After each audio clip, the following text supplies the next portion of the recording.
Have you ever heard the urban legend called the last bus to Fragrant Hill? If you haven't, or if you have heard it and want to hear it again, just keep listening. Grab a snack, grab a drink, and maybe turn a light on. Hi, I'm Mindy. Welcome to the Missing Link channel. Every unsolved mystery, missing person, conspiracy theory, and urban legend is just one missing link away from being solved. Hit that subscribe button so you'll be notified of my future videos and help us find that missing link. While researching this case, I found that it goes by various names. The last bus to Fragrant Hill, the midnight bus, bus 375, and bus 302, but they all have a very similar story. It was a cold, dark, stormy night in November 1995 in Beijing, China. It was just after midnight, and the last bus of the evening just left the bus terminal. Its final destination that night was Fragrant Hill. On board was a driver and a conductor. That night was bitterly cold, and there was a harsh wind blowing. At one of the first stops, 4 passengers got on board.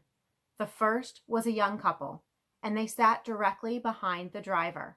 A young man sat directly by the door, and an old woman who sat in the seat behind the young man. They were all seated towards the front of the bus. No one was talking, and it was so quiet on the bus. As the bus drove down the road, all they could hear was the sound of the engine and the tires on the roadway. They were in a quiet, remote part of town. It was particularly quiet that evening. No other vehicles were on the road. It was dark out, but the moon lit up the surrounding areas as the bus drove by. After driving for a while, the driver spotted 2 figures on the side of the road. They almost looked like shadows. They were waving at the bus, as if they wanted the bus to stop. However, this was not a designated bus stop. The driver and the conductor had a quick conversation. The driver did not want to stop the bus to pick up these men. However, the conductor reminded him that this was the last bus of the evening, and if they didn't stop, the men would be stranded. Against his better judgment, the driver decided to stop the bus and pick up these men. Remember, as they had seen these men, they thought there was only 2 of them, but 3 men got on board the bus. 2 men were supporting a 3rd man. They were holding him up by his shoulders. The 3rd man was between them. The 3rd man looked unkempt, and he had his head lowered so you couldn't see his face. All 3 men were dressed in traditional Chinese robes. These robes were from a dynasty that ruled China from 1644 to 1912. Here is what these robes looked like during this time period.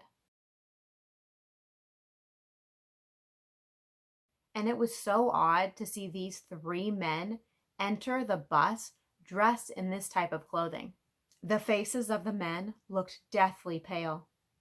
These men didn't interact or speak with any other passengers on the bus. They headed to the back of the bus, but they didn't sit down. They remained standing. The other passengers on the bus couldn't quite figure out what was going on. They seemed scared. They were glancing nervously between the driver, the other passengers, the conductor, and the men at the back of the bus. The driver pulled back on the road and continued on the route. The conductor tried to calm everyone down. He spoke quietly, so only the passengers in the front of the bus could hear, and the men in the back could not hear. He said that those men must be actors from a theater in town. They must not have had time to change their clothes after work. They must have left in a hurry from the theater to catch this bus, especially since it was the last bus of the night. The old woman kept turning around and staring at these 3 men. There was an eerie silence on the bus. Not one passenger said a word. All they could hear was the wind whistling as they drove along down the road. Slowly, the bus began to empty of passengers. On one of the stops, the young couple got off. All that remained was the old woman, the young man, the driver, the conductor, and the 3 men in the back of the bus. The bus driver and the conductor were talking and laughing quietly. Then suddenly, the old woman jumped to her feet. She hit the young man in front of her with her purse. She was shouting and making a big scene. She yelled loud enough for the entire bus to hear that the young man had stolen her wallet. The young man was speechless. He had no idea what she was talking about. He was sitting in a completely different row, and he was nowhere near her purse. There was no way he could have stolen her wallet. An argument ensued. The old woman told the driver to pull off at the next stop. The old woman said she was going to the police station. She insisted that the young man get off the bus with her and go to the police station so they could get this matter resolved. The young man was so confused, but he knew he had to clear his name. The police would easily be able to tell that the wallet was not in his possession. The driver pulled over at the next bus stop, and the old woman and the young man got off the bus, leaving the driver, the conductor, and the 3 strangers on the bus. The bus drove off into the night. The old woman let out a big sigh. The young man looked around and, totally confused, asked where the police station was. The old woman said, "There is no police station." The young man was furious when he realized that he had gotten off the last bus of the night for no apparent reason. The old woman then stated, "I just saved your life." The young man grew even more confused and asked her what she was talking about. The old woman stated that she knew something was off with those 3 men. She just kept staring at them, trying to figure it out. Why were they dressed that way? Why were they so pale? Why was the middle man so disheveled? Why didn't they catch the bus at a normal bus stop?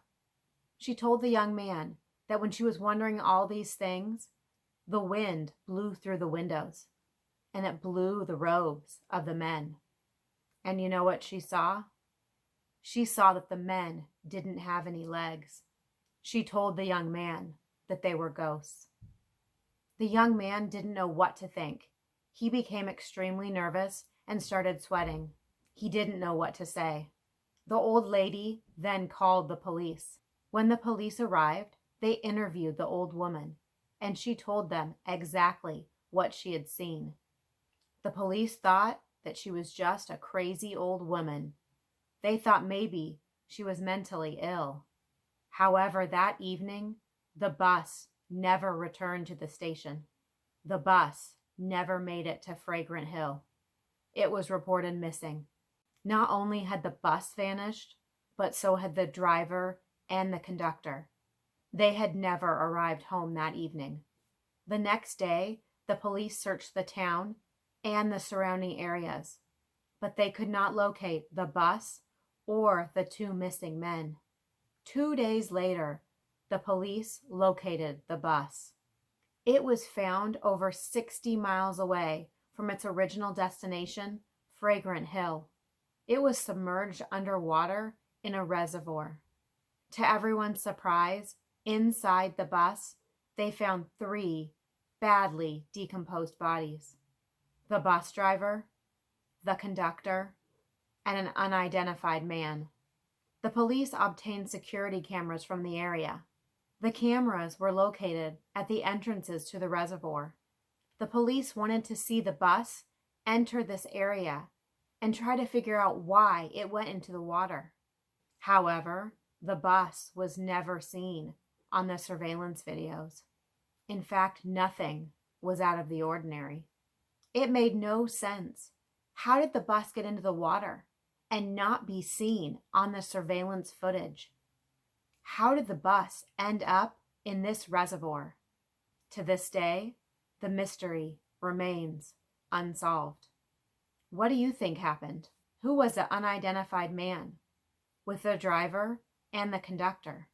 After the old woman and the young man got off the bus, all that remained was the driver, the conductor, and the 3 strangers. Did the 2 men that carried the 3rd man on the bus get off the bus and leave him on board? Was he the unidentified body?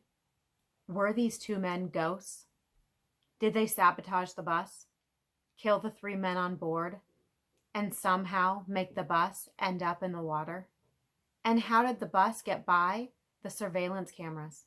Do you think the story of the last bus to Fragrant Hill is a true story, or do you think it's just an urban legend? Thank you for joining me here today. If you enjoyed this video and want to hear more urban legends, make sure you hit that like button so I know you enjoy this type of content. And remember to hit the subscribe button so you'll be notified of my future videos. If you have a case suggestion or an urban legend you want to see covered on this channel, feel free to send me an email. Remember to follow me on social media as well so you can see what cases I am working on next. As always, have a wonderful day. Watch out for each other and keep looking for that missing link. Love ya, and see you in my next video.